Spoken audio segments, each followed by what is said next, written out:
The slave markets of Droska Prime were places of despair, where lives were reduced in numbers, and futures sold to the highest bidder. In one rusted cage sat Ra, a young Zerani whose shimmering silver scales had dulled with hunger and grief. She was dismissed as worthless, condemned to the mines where death was certain. But just as the auctioneer's voice faltered, a single voice cut through the noise. "I'll claim her." A human's voice. And with those words, everything changed. Before we dive deeper into this unforgettable story, make sure to hit that like button if you enjoy HFY tales where humanity stands tall. Subscribe for more sci-fi stories of resilience, hope, and the human spirit. And don't forget to share this with friends who love epic storytelling. Now, let's begin the journey.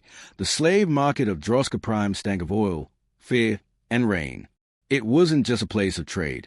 It was a spectacle of cruelty.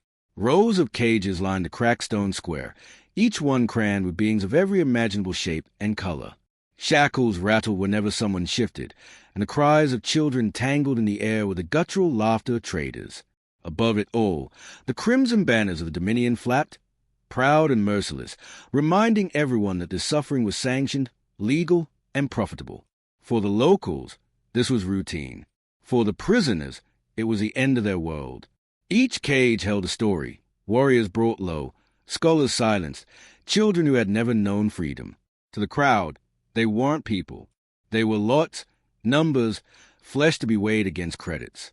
And in one of those cages sat Ra, a young Zerani female. Once, under the twin moons of a homeworld, her silver scales had shimmered like living starlight. Once, she had dreamed of healing the sick, of carrying on her father's teachings. But war had burned all that away. Now, she was nothing more than Lot 73. The auctioneer was a squat, tusked creature, rings clinking from his ears as he barked into crowd. Next lot, Zerani female, young, untrained. Start at 500 credits. His voice echoed across the square, but the response was silence. The crowd murmured with disdain. "She's too thin," one alien scoffed. "Her wings are stunted," another added. "Worthless, a waste of coin." Ra kept her eyes fixed on the dirt, her knees pulled to her chest. Every word landed like a stone. She remembered her father's proud voice, her people's songs, the shimmer of silver scales beneath twin moons. And now, reduced to whispers of pity and disgust. The auctioneer's tone shifted, desperation creeping in. 300, 250. Strong claws, good labor. His eyes darted nervously as no hands rose. To the traders, she wasn't worth the risk. To the crowd, she was already condemned. Ra's stomach tightened. She knew what happened to those who went unsold. The mines, dark, airless pits where slaves lasted weeks, maybe months, before their bodies broke. She told herself it might be better, quick, merciful. She closed her eyes, waiting for the gavel to fall. But then a voice cut through the silence. "I'll claim her." The words weren't shouted. They didn't need to be. They cut through the market's noise like a blade. The crowd turned, startled, searching for the source. And there he was, a human, tall, broad-shouldered, his boots travel-worn, his leather coat stained by dust and rain. Dark hair, unshaven jaw, and eyes that carried no hesitation. Humans were rare on Droska Prime. Too stubborn, too unpredictable, too unwilling to bow to Dominion customs. And yet here he stood, calm and unflinching.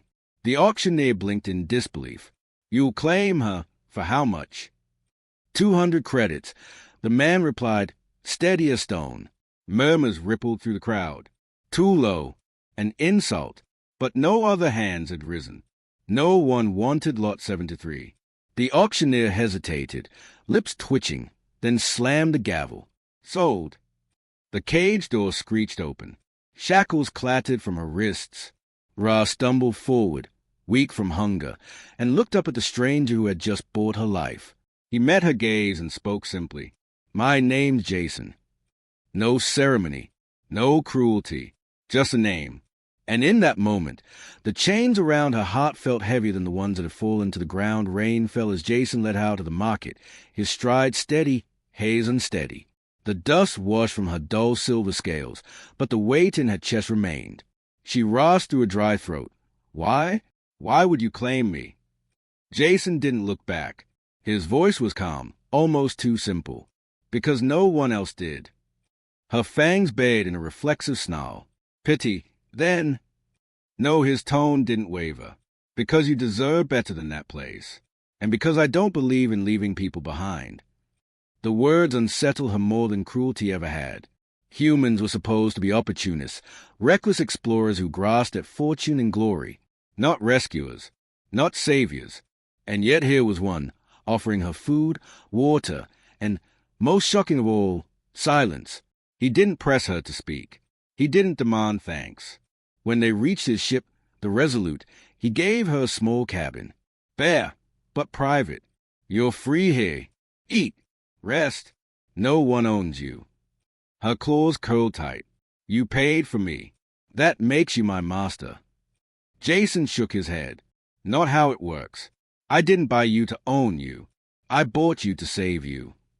The Resolute smelled of oil, metal polish, and the faint spice of old coffee, small comforts after the slave market's rot.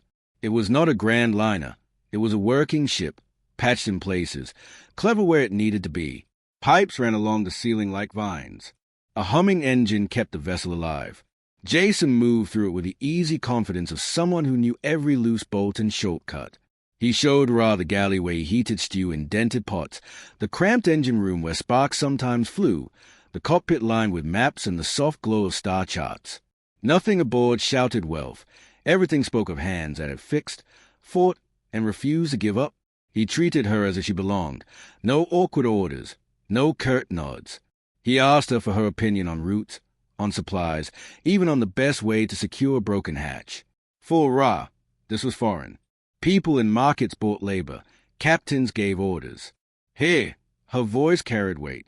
When Jason handed her a thin blanket and a bowl, he also handed her a simple fact.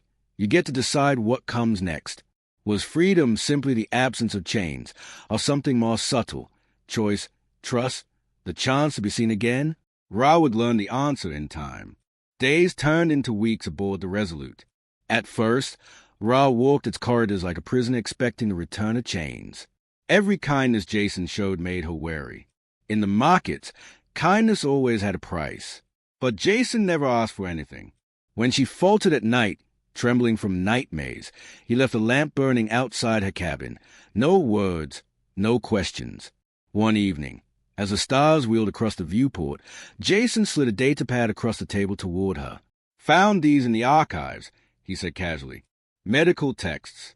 Didn't you say you once wanted to be a healer? Her claws trembled as she took it. The glow of alien script filled the screen. Anatomy charts, herbal guides, surgical notes. For the first time since the war, someone had spoken of her dream. Her voice cracked. Why would you do this? Jason leaned back, arms crossed, expression steady. Because you still can. Those words struck her deeper than any chain ever had. No one since the burning of her home had reminded her she was more than a slave, more than a survivor. He had given her a future back, wrapped not in pity, but in possibility. The test came sooner than either of them expected. A distress beacon crackled through the Resolute's comms. An outpost under attack, casualties piling up, raiders still near. Jason adjusted course without hesitation. Stay on the ship, he told her. It could be dangerous. But when they landed, the scene was chaos. The outpost hall overflowed with wounded, miners bleeding from shrapnel wounds, children burned by collapsing fuel lines, broken limbs, desperate cries. The smell of smoke and blood was everywhere. Ra froze at the sight. Fear clawed at her chest. She wasn't a healer, not yet, not fully, but their memory stirred. Her father's patient lessons, scrolls of anatomy studied under moonlight, the smell of salves and herbs. Her claws shook, but her instincts took hold. She dropped to her knees beside a child, binding wounds with strips of cloth, directing panicked colonists to fetch water, heat metal for cauterization, tear fabric for bandages. Her hands steadied. Her voice grew firm. One by one, the wounded found order in her presence. Hours blurred into night. By the time the last child breathed evenly, she collapsed against the wall, exhausted but alive. Jason found her there, eyes bright despite dull scales. You saved them, he said quietly. The outpost survivors gathered in silence around the makeshift infirmary. Where panic had reigned, calm now lingered. People whispered her name, Ra, the silver-scales Irani who had brought order to the chaos. She wanted to dismiss their gratitude, to claim she had only tried. But deep down, something long-buried stirred. Pride. Jason sat beside her, his voice low but steady. Most would have frozen. You didn't. You acted. She shook her head, claws still stained with dried blood. I only remembered what I'd been taught. That's enough, Jason replied. More than enough. In that moment, something shifted between them. No longer rescuer and rescued. No longer a transaction sealed by credits. They were partners, two souls bound by choice, not circumstance. Word spread quickly beyond the outpost. Stories traveled with traders and miners, a human captain who defied Dominion law, and a Zerani healer once discarded as worthless. Together they were more than rumor. They became symbol and defiance, a pair the frontier began to notice. Ra realized she had stepped into something greater than survival. With Jason, she wasn't just alive, she was necessary. And for the first time in years, she dared to imagine a future not chained to loss, but forged in fire. Rumors spread faster than any starship. On the fringe worlds, people spoke of a Zerani healer who traveled with a reckless human. Colonists whispered of how she had saved lives where Dominion medics had failed. Raiders cursed her name, for wherever Jason's Resolute appeared, resistance followed close behind. In dimly lit cantinas, miners told the tale of the girl no one wanted, and how a stubborn Terran had claimed her, not as property, but as kin. For some, it was just a story, a spark of hope to cling to. For others, it was proof that the Dominion could be defied. Ra never asked for fame. She worked quietly, binding wounds, listening to cries, pouring herself into each soul she saved. Yet she felt the weight of those whispers. Once, she had been faceless in a cage. Now strangers knew her name. Jason brushed it off with a shrug. Stories keep people fighting, he told her. Let them talk. And though she didn't say it aloud, Ra began to understand. They weren't just surviving anymore. They were changing something, reshaping the frontier one act of defiance, one life save, one whisper at a time years later. When Ra stood on the Resolute's deck staring into the endless stars, the memory of the market returned to her with painful clarity. She had been Lot 73, unwanted, condemned, nothing more than a number. And then a human voice had broken the silence. I'll claim her. Those 3 words had shattered her fate. Jason hadn't given her chains or commands. He had given her a chance. And from that chance, she had built everything. Her skill as a healer, her pride, her belonging. She had become more than a survivor. She had become a choice. When people asked how she had escaped, her answer was simple. No one wanted me until a human stood up. And in that truth lived something far greater than survival. It was proof that even in the darkest corners of the galaxy, humanity had a gift. The stubborn ability to see value where others saw none, and to fight for it. And that brings us to the end of Ra's journey, from a forgotten cage on Droska Prime to a life forged in trust and choice. Stories like these remind us why HFY tales resonate so deeply, because they show that, even in the vastness of a universe, the human spirit can change everything with a single act of defiance. If you enjoyed this story, don't slip away just yet. Hit that like button. It helps more than you know. Subscribe to join our growing community of sci-fi dreamers, rebels, and explorers. And if you know someone who loves stories where humanity shines brightest against the darkness, share this video with them. We've got plenty more epic HFY stories lined up, and trust me, you don't want to miss what's coming next.